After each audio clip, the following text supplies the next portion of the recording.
Stephen Flynn did it. He went in on the when did you last struggle to pay a bill? Touch of what Starmer was talking about, having been sitting around a table. Our listeners picking up on the flatness of Rishi Sunak. He did sound defeated, or Starmer suggested that he'd given up, but the text of the day is probably this one. If Sunak was a postman, he'd be sacked for his lack of delivering.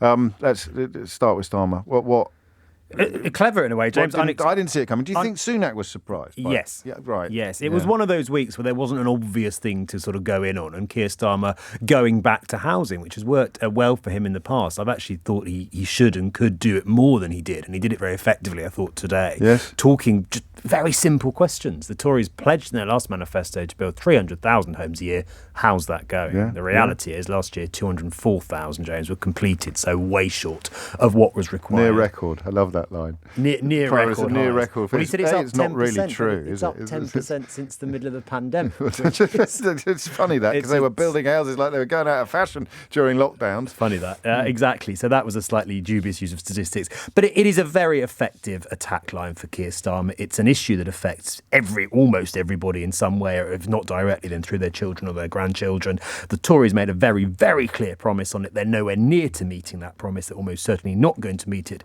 anytime soon. And the first 2-3 questions, Keir Starmer just pinning it on that. Then he brought in the question of the party of home ownership, making a very clear political point. How can they claim to be the party of home ownership was the question. In response to Rishi Sunak's answer, he said, they're not, we are. So planting his metaphorical political tanks very firmly, again, on an issue, as he's done this quite successfully in the past few months, on an issue, did it with crime. He's trying to do it a bit with immigration too. Now he's doing it with home ownership, stealing their ground. If the Tories, and actually Labour's ahead on a lot of the things that typically the Tories are ahead on, things like taxation, things like crime. Now he's trying to go for home ownership too. Then Keir Starmer brought it on, again, reasonably effectively, to the issue of mortgaging the banks. He did a little bit of what we thought he might do. When will the Prime Minister stop gently asking the banks to do the right thing? When will he act? And focusing on the crisis in mortgages that he then links, of course, to the crisis in home ownership, because they are two sides of the same coin. And he did that effectively. It's also, James, one of the issues where there is clear blue water, clear ground, clear space between the two parties on this. Rishi Sunak, since coming in, has been far more, in some ways, anti-house building than his predecessors. He scrapped Michael Gove's plans to force councils to build a certain number of homes. Of course. He's spoken a lot about the need to give local people control over what is or wasn't built in their area. Boris Johnson, analysts, particularly Liz Truss, were much more of the approach to, forget all that. We just need to build these homes. Keir Starmer has gone out on a limb in a way that sometimes he's a bit reluctant to do, and said Labour would bring back those compulsory house building pledges. So there is a clear difference in policy. Then you had Lisa Nandy in a speech this morning saying what we need to do is build millions or thousands more social homes and affordable homes. So there is a big difference in policy that Keir Starmer can also point to when Rishi Sunak says, well, what would you do? There is something he would do quite differently. The pushback on the specifics is interesting, isn't it? It's all very well pledging. I've heard someone's asked, are these promises, pledges, or people's priorities? I quite like that. I might be stealing that as a response to these political promises. But specifically saying where are they going to be built? It's the difference between national politics and constituency politics. And he reached for that. Someone presumably handed it to him, or something where he said, these colleagues have all resisted specific new developments in their constituency. So that there's some mileage in that for Sunak. There is, and Lisa Nandy's faced some fairly probing questions. So we're all in favour of more houses, exactly. Just not in my backyard. And what Lisa Nandy said in response to that was, well, I want more houses to be built, but they have to be built in the right place. It's true on the Tory side too. You have a lot of MPs saying we need to build more homes, and when there are plans in their constituencies that are unpoplar, they are always unpopular. Yes, and this is the problem. Yeah. Effectively, is that there is at a local level, NIMBYs have a lot of control over what happens in the council area, what happens in terms of what position their MP takes. So yes, you have a lot of politicians on all sides saying, well, we've got to build more homes, but I don't want them in this area in my constituency because my constituents don't like it. It's a part of the reason, not the only reason by any means, but part of the reason that we've failed so woefully as a country over decades to build the anywhere near the level of homes that we need. Well, we've watched him for a while now. Why do you think Sunak had considerably less bounce this week than he has previously, and couldn't even really muster it up? because all his attack lines are about I meet my promises and you don't meet yours. And here he is being asked 3 direct questions about a promise that his party, during his time in a government in which he was a senior member, even before becoming Prime Minister, has by any measure and very clearly failed to meet the promise, James. So it's difficult. It's difficult for him to address that when the question is so specific. Have you met your promise? When are you going to? And who thinks you will? The answer is no, we don't know, and nobody really. So it's difficult. Keir Starmer asked a set of effective questions. There's no rhetorical flourish to apply there either, is there? I mean, a Johnson could possibly just claim that black was white or up was down, or just make some nonsense about Crashfest Snoozeroonie or whatever. But Sunak is, honest isn't quite the right word I'm looking for. He's not as diabolical. He knows that he'll have that sense in his stomach, won't he?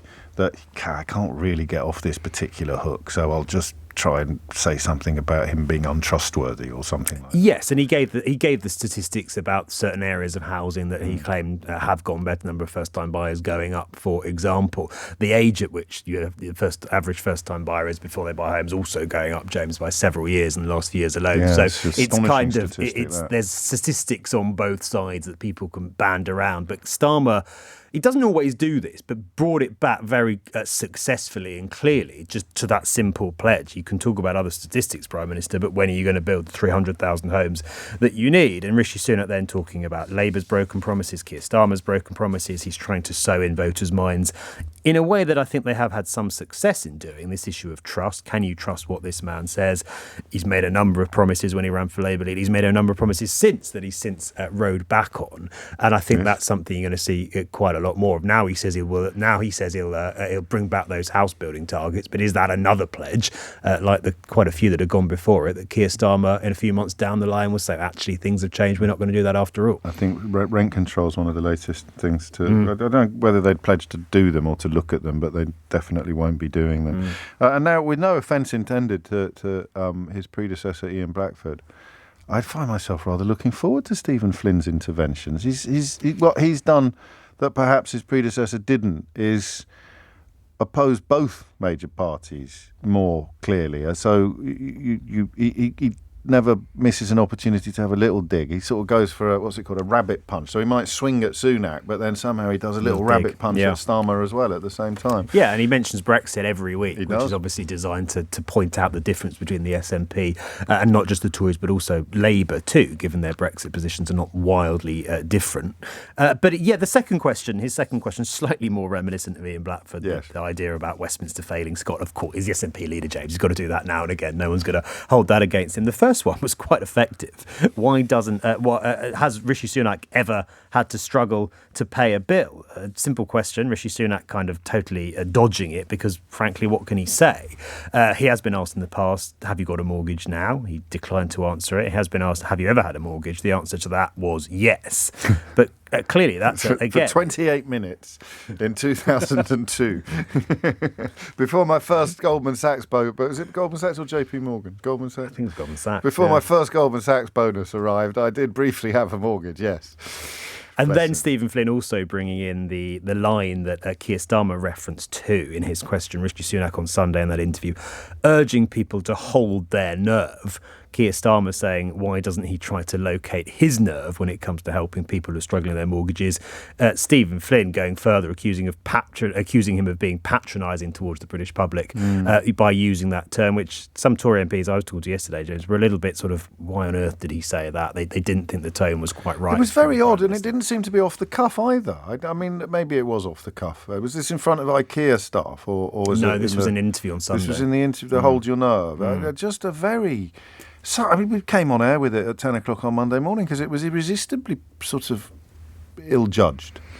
It was a strange use of language. I think what he was trying to do was get across this sort of sense of hope, of optimism. We'll get through this. Jeremy Hunt that day was writing articles in the Sunday papers talking about they need to be patient. It was a sort of almost a rallying call, almost sort of war cry. We will get through this. Hang in there kind of thing. Some people speculated he was actually sort of obliquely addressing the party faithful, or either in Parliament or the country. Or his colleagues. Or his colleagues. I thought he was talking to himself. I thought it was a little bit of accidental externalisation of internal dialogue. So he, I don't know whether he plays tapes in the morning and looks at himself in the bathroom mirror and says motivational quotes, Ben. I think it's possible, don't you? I think he looks the type. What do you think he says? I think he says, "You're a tiger.